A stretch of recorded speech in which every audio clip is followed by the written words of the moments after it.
There is a wall in the back hallway of our shelter. Nothing special, just some thumbtacks, curled-up notes, and a few sun-faded photos. We called it the grief wall. Families who had lost someone would leave something there. And the dog, always, knew when they did. His name was Echo. Golden fur, soft eyes, never barked. He would wait beneath the wall for hours, curled beside the newest memory left behind.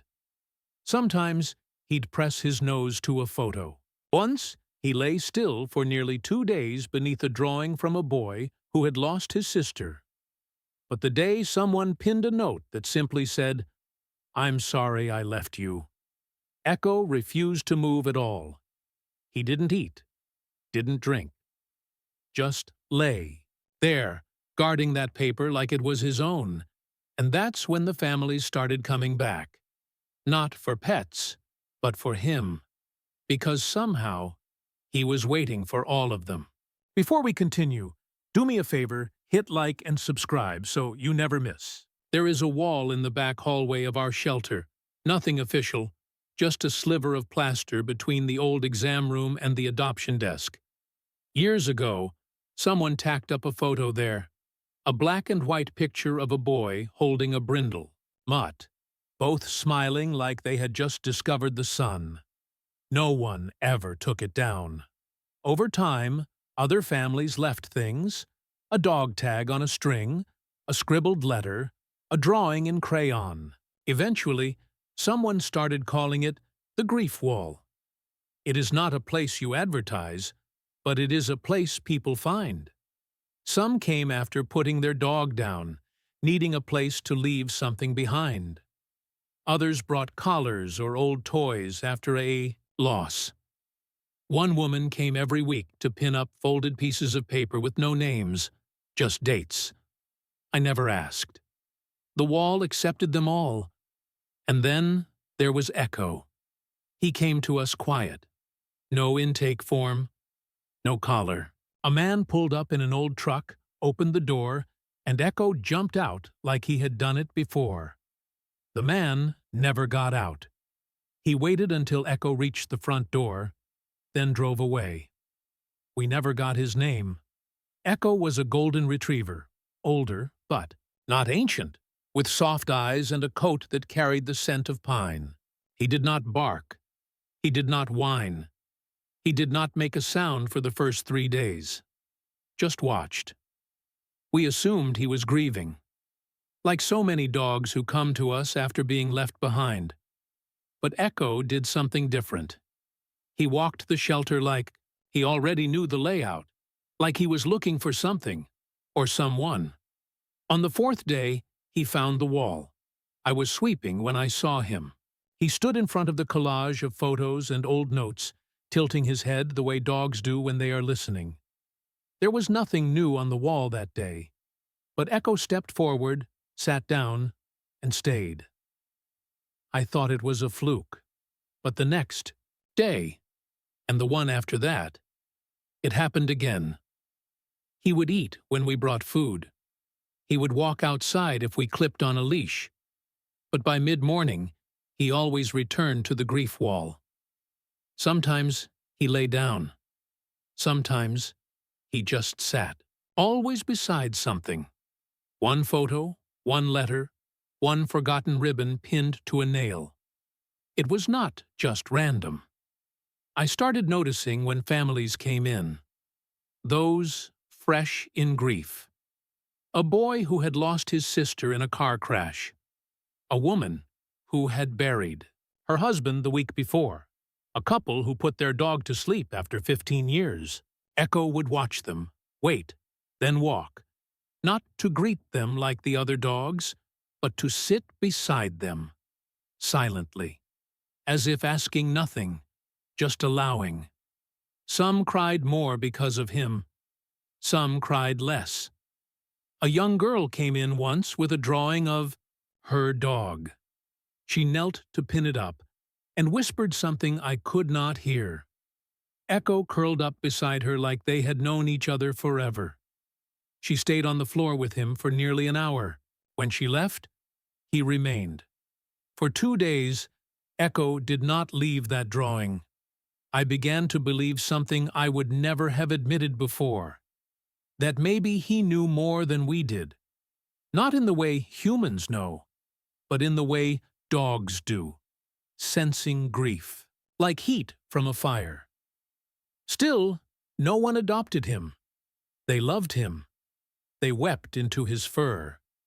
They called him perfect. But when adoption time came, they passed him by. Some said they felt like he was not meant to go home, that he was already doing his work. That was when I started writing things down. I kept a notebook, a quiet log of Echo's choices, who he sat beside, what notes he laid near, what times he refused to eat, or moved only when someone else had finished weeping. I was not trying to prove anything. I just needed to understand. One afternoon, a new note appeared on the wall, not pinned high like the others, just folded and placed gently at the baseboard. No name, no date, just 5 words in black ink. "I'm sorry I left you." It was the only time Echo growled, not at anyone, not loudly, just a deep sound in his chest when a breeze tried to lift the paper. He stepped on it gently. Then he lay down and did not move. He stayed there all day. He stayed there all night. We brought food. He ignored it. We brought blankets. He refused. We turned off the lights, locked the doors, and still he lay there, his chin resting just beside the paper. In the morning, I opened the shelter and found him in the same spot. Eyes open. Silent. Waiting. I called the staff over. No one touched him because something had changed. And that was the moment the first family came back. Not for an animal, not for supplies. They came to sit near Echo, just to sit. They said they could not explain why. Neither could I. Echo did not move from that spot for 3 days. I counted. It was not just the stillness. It was the way he had folded himself into the wall, as if trying to disappear into the baseboard, as if the grief pinned to that place had become a weight. And he had decided to carry it. On the second day, I stayed with him past closing. Just me and the low hum of the lights. I brought my chair and sat beside him, not touching, just being there. At one point I offered a piece of chicken from my lunch. He sniffed it, then lowered his head back to the floor. That note, 5 words, folded, unsigned, had become sacred somehow. "I'm sorry I left you. I was a firefighter for 26 years. I have seen things people do not talk about. I have stood in houses with smoke and sirens where no one made it out. I have carried dogs out of burning basements and watched their owners collapse with relief, or with heartbreak.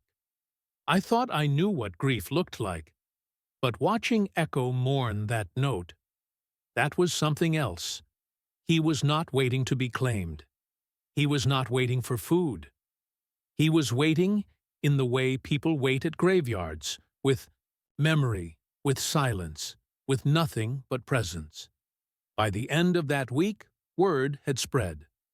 We did not post it online. We did not need to. Someone told someone, and then that person came to sit near Echo, and then another. No one took pictures. No one interrupted. They just sat. One man brought a cup of coffee and 2 folding chairs. One for him, one he placed, beside Echo. He sat for 20 minutes and said nothing, then wiped his eyes and left. The next day, the chairs were still there. A teenager came in with her father. She sat cross-legged near the wall and began to hum softly. Echo turned his head toward her. He scooted forward inch by inch until his nose was touching the edge of her shoe. She reached down and touched the fur between his ears. The father stayed back. I think he was afraid to break it. She did not pin anything to the wall. But when they left, she turned around and said, "Thank you." I do not know if she was talking to Echo, or me, or the wall itself. Honestly, I think it was all three. That winter, someone knitted Echo a scarf. It was gray and soft and clumsy, like a first attempt from someone with good intentions. They left it folded beside the wall with a note that read, "For the one who never leaves." Echo let me wrap it around his neck. He kept it on for days. The wall changed, too. It had started with photos, then notes, then drawings. But now, people brought candles, little battery-powered ones that flickered without flame. One woman brought a snow globe and placed it under a photo of her childhood dog. It played music when shaken. Echo lay beside it all day. I began to think of the wall as a living thing, not a memorial, not a message board, but a pulse, like the kind you find on the inside of your wrist, quiet, but undeniable. It kept time in sorrow, in healing, in waiting, and Echo was its heartbeat. One morning, early February, we had a storm. Not the usual gentle snowfall we get in our town, but a wind-whipping, fence-bending, power-knocking storm. The kind that tears signs off storefronts and dumps sleet down your back before you can blink. We had closed the shelter the night before, expecting it. But when I unlocked the door that morning and stepped inside, my boots wet and my scarf frozen, stiff, I saw him. Echo, still at the wall. His scarf was soaked, his fur heavy with melted snow. But he was there. Same spot, same note, same posture. I knelt down beside him. He turned his head, rested it on my knee. I wiped his coat with my sleeve and whispered, "You know you can leave, right?" He didn't blink. He just stayed. That same week, a woman named Frances came in. She looked lost in the way people do when they have already cried all their tears. Shoulders up, hands in her sleeves, no makeup, eyes rimmed red but dry. She did not speak at first, just stood in front of the grief wall, holding something small in her hands. It was a dog tag, the old kind, round, brass, with faded engraving. She knelt, placed it under the note Echo had been guarding, and sat back on her heels. Echo got up slowly. For a moment, I thought he would do what he always did, settle beside the newest offering, keep vigil. But he didn't. He walked to Frances, quiet, slow, certain. And he sat right in front of her. They stayed that way for almost an hour. Neither moved. Neither spoke. At one point she reached out and brushed his cheek with the back of her fingers. Then she leaned forward and rested her forehead against his. When she finally rose to leave, she looked at me and asked, "Has he always done this?" I said, "Only when it matters." She nodded. "Then I won't ask him to come home. Some things aren't meant to be taken." After she left, Echo went back to the wall. But he did not lie on the paper anymore. He lay beside the brass tag. He stayed there all night. Some days I questioned whether I was watching a dog or something else entirely. Echo never changed. Same soft steps. Same way he folded his legs when he lay down. Same calm stare, like he was waiting for the world to make sense. But what changed was everything around him. The people, the room, the air. I had worked at that shelter for 7 years, longer than I ever planned. I came after retiring early from the fire department too stubborn to sit still and too tired to talk about what I had seen. At first, I told myself I was just there to clean kennels and fix the pipes when they froze. But the truth is, I think I stayed because I needed something to believe in. And Echo, he gave people something to believe in, even me. It was not just what he did when families came in. It was how the shelter felt when he was near the wall. It was quieter, not silent like a church, just held. Like grief had a place to go.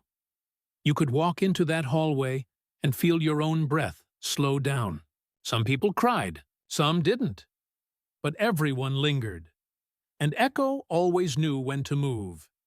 He'd sit at the edge of the adoption room when a family was filling out forms, then disappear the moment they smiled. He'd pace near the door when someone walked in with bad news, then press against them gently, chest to leg, side to hand, like a memory wrapping itself around the body. He didn't comfort like a therapy dog. He didn't lick faces or jump into laps. He just stayed, present, available. Like an old friend who knows that saying nothing is sometimes the best thing. One day, a group came in together. 4 people, siblings, I guessed, by the way they moved around one another. No small talk, no laughter, just nods and stiff shoulders. The youngest held a mason jar with a photograph rolled up inside. They didn't ask about dogs, didn't look in the kennels. They walked straight to the grief wall. Echo was already there. He stood, stepped aside to make space, and sat down again. The eldest sibling took the photo out of the jar and pinned it to the wall with a paperclip she had brought in her coat pocket. The picture was grainy, an old family snapshot at a picnic, maybe. A dog lay under the table, barely visible. None of them said a word, but they all reached out and touched Echo's back, one after another, as they left. I watched through the window as they stood in the parking lot, hugging each other for the first time. We had visitors now who didn't want to adopt. Some left, donations. Some left nothing but silence. A few brought coffee. A school counselor came by with a box of letters from her students, notes to pets they had lost. She asked if she could read one out loud at the wall. Echo sat beside her and leaned, his head into her lap. She didn't even flinch. One night, I stayed late again. Echo was curled by the wall. I sat a few feet away, sipping soup from a thermos. "I ever tell you about the girl in the burning apartment?" I asked him. He lifted his head. She had a dog. Little mutt. Maybe 20 pounds. Wouldn't leave. Her side.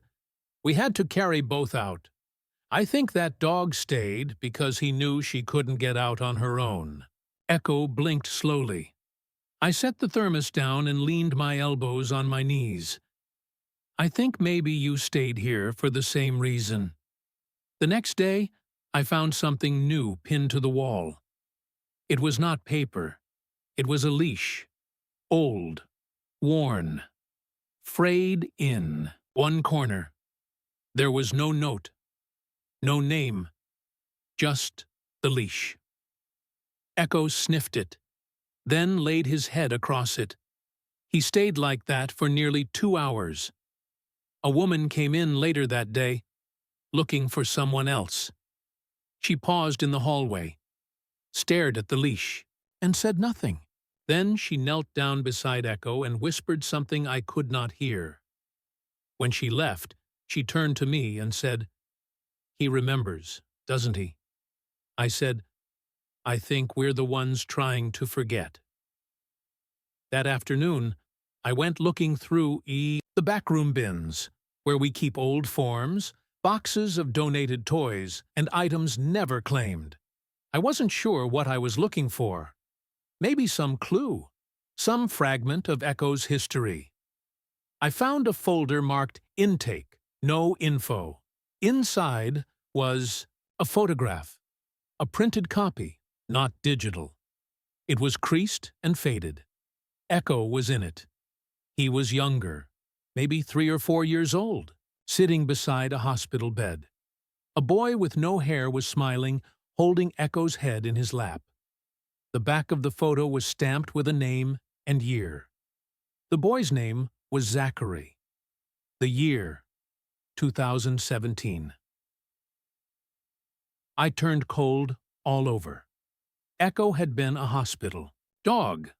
I brought the photo out to the hallway. Echo saw it, stood up, walked over. I placed it near the wall, not pinned, just resting beside the others. Echo sniffed it once. Then he lay down, and for the first time in weeks, he let out a sound. Not a bark, not a growl. Just a long, slow breath, like a story that had finally been told. The photo sat at the base of the wall for nearly a week before anyone touched it again. Most of the notes and pictures people left would get pinned up or tucked into corners. Some stayed for months. Some were taken down by family members when they felt ready to move on.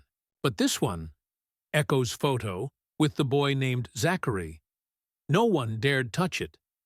Even the regulars, the quiet visitors who returned to sit with Echo, would glance at it and then look away. It was like that picture had weight, like it belonged, not to the wall, but to Echo himself. And he knew it. Each morning, he'd check on it first. Nose down, one soft nudge forward. He didn't lay on it, not like the others. He didn't guard it the way he had with the note that read, "I'm sorry, I left you." But he stayed near it. Always near it. As if he knew the boy in the photo was not coming back, and yet something about the memory still needed tending. I could not stop looking at it either. I started asking around. I called an old friend who used to work at a pediatric hospice 2 towns over. I described Echo in detail. Golden retriever, calm temperament, silent most of the time, drawn to emotion. I told her about the photo. She was quiet for a while. Then she said, "We had a therapy dog like that. Years ago. He belonged to a volunteer, couple who brought him weekly. The kids called him Echo because he never barked. He'd just listen." I asked if the boy, Zachary, had been one of her patients. "Yes," she said. "He passed in 2017. That dog barely left his side." She paused. After the boy died, the couple stopped volunteering. No one knew what happened to the dog. That night, I sat on the floor beside Echo. I showed him the picture again.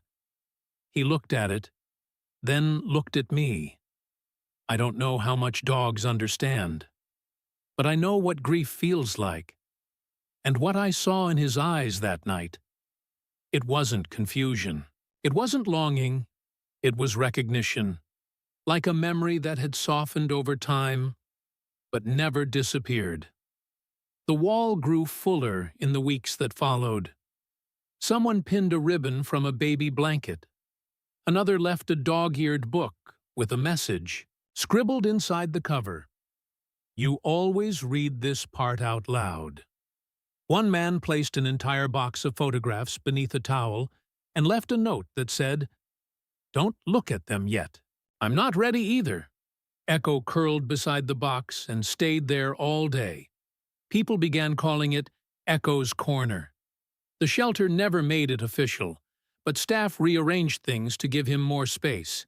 We added pillows and placed a soft rug near the base of the wall. A volunteer came in once a week just to sweep and dust it. No one moved anything without care, and the visitors kept coming. They weren't looking to adopt. They were looking to feel less alone. One morning, I came in to find a little boy sitting beside Echo. He couldn't have been more than 6. Curly hair, tiny shoes with flashing soles, a red hoodie that swallowed him. His mother sat nearby, eyes puffy, clutching a small photo album. The boy didn't speak. He just rested his hand on Echo's paw like it was the most natural thing in the world. Echo didn't move either, just stayed, breathing slow, matching the rhythm of the child's chest. After a while, the mother whispered, "He used to have a dog. Her name was Daisy. She passed last month." I nodded. The boy looked up at me and said, "Echo's not sad." "No?" I asked gently. "He's listening." That same week, someone brought in a Polaroid camera and asked if they could take a photo of Echo for the wall. They took two, one to keep, one to pin. The new photo was placed directly above the one of him with Zachary. Now there were two lifetimes represented, a beginning, and whatever comes after. I noticed something else, too. Echo had stopped lying on the floor every day. He would still visit the wall, especially when someone left something new, but now he wandered more, sat beside people in the waiting area, followed staff down hallways, curled up in the corner of the adoption room when a nervous family was filling out paperwork. He still chose moments of stillness, but now they were moments, not days. It felt like permission, as if he had waited long enough, as if his own heart had found a place to rest. And then, one day, he brought me something. I was fixing the latch on one of the kennels when I felt a nudge against my side. Echo was standing there, holding something in his mouth. It was the scarf, the gray, hand-knit one someone had left for him months ago. He dropped it at my feet, sat down, and looked up. I picked it up slowly, uncertain what he wanted. Then he stood, turned, and walked toward the grief wall. I followed him. He stopped at the corner, looked back at me, and lay down, just as he always had. But this time, it was only for a minute. He rose, stepped away from the wall, and left the scarf behind. That afternoon, a woman came in, middle-aged, soft-spoken, holding a folder close to her chest. She was not looking to adopt. She just wanted to see the dog people kept talking about. I introduced her to Echo. She knelt, tears welling before she even spoke. "He reminds me of the dog my son loved, the only one who could calm him." She did not say the son's name. She didn't have to. Later, when she walked out, she said, "I think he's still doing what he was meant to do." Back at the wall, the scarf was still there. It looked smaller somehow, lighter. And Echo? He was in the back room, asleep for the first time in days, not guarding anything, just resting, at peace. The wall was never finished. It grew, but never in a straight line. Notes overlapped. Ribbons faded and curled at the edges. Some corners smelled faintly of lavender or smoke. The battery candles flickered inconsistently, like old stars refusing to go out. And at the base of it all, where Echo had once rested day after day, there was now just a faint indentation on the rug, a softness worn into the fabric, like a footprint no one wanted to erase. People still came, not in crowds, not with spectacle, just a slow and steady rhythm, families, neighbors, strangers. Some brought nothing but silence. Others left tokens, a locket, a shoelace, a pencil with bite marks. I saw a man place a concert ticket between two pinned drawings and just stand there, whispering something no one else could hear. Echo wasn't always there anymore, and that was how I knew something had changed. He still lived at the shelter, still wandered the halls with his soft-footed steps, still curled up beside grieving children, or sat near the entrance when it rained. But he no longer kept vigil like before. He didn't have to. Whatever weight he had been carrying, that unspoken pull toward the wall, The photo of Zachary, the note that broke him, had softened. Not disappeared. Not erased. Just softened. Like grief that finally finds a place to rest. And so had he. One morning, I found a letter addressed to Echo's friend, folded carefully, no envelope, left on the bench beside the grief wall. I opened it slowly. To whoever watches over him, my daughter came here last month. She lost her best friend in a fire. She had not spoken in 2 weeks. We tried therapists, family, prayer. Nothing helped. She came home after sitting with your dog for 20 minutes and asked for pancakes. It may not sound like much, but for us, it was everything. Thank you. Thank him. I folded the letter back and left it where I found it. Some things should stay where they belong. A week later, Echo stood in front of the wall and did something I had never seen before. He barked. Once. Quiet. Controlled. But unmistakable. It startled a couple who had been sitting nearby. They looked at me. I looked at him. Echo didn't move. Then he turned, walked back toward the staff hallway, and curled into the corner where sunlight spilled through the window. That bark stayed with me. It wasn't distress. It wasn't a warning. It was more like punctuation. A final word at the end of a long, silent sentence. By spring, the wall had a nameplate. Someone carved it into a thin piece of driftwood and pinned it above the oldest photo, the black and white, boy with the brindle mutt. It read, Echo's Wall, simple, honest, true. Visitors still sat there, and sometimes they brought dogs of their own. One girl brought her new puppy and introduced it to Echo. He sniffed the pup, nudged its nose, and walked away with the tired grace of someone passing down a duty. Even when Echo was not beside the wall, his presence was. I watched a boy kneel there once, clutching a baseball cap. He didn't speak, just stared at the same photo Echo used to watch, the one of Zachary in the hospital bed. After a while, the boy placed the cap beside the photo and whispered, I miss you. Echo appeared out of nowhere, sat behind the boy, and touched his shoulder with a paw. The boy leaned into him like a wave returning to the ocean. I used to think the wall was about memory. Now I think it is about permission. Permission to grieve, to feel, to heal. Quietly, without pressure, without fixing anything. Echo never tried to fix anyone. He just stayed with them while they figured out how to keep breathing. That was his gift. He gave people their grief back in a shape they could hold. The shelter printed a small plaque for Echo. Nothing big, just a photo and a quote beneath it. They placed it near the entrance. He never asked for anything, but he gave everyone something. And still, Echo stayed. Even after families offered to adopt him, even after people begged. He was not meant to go home with one person.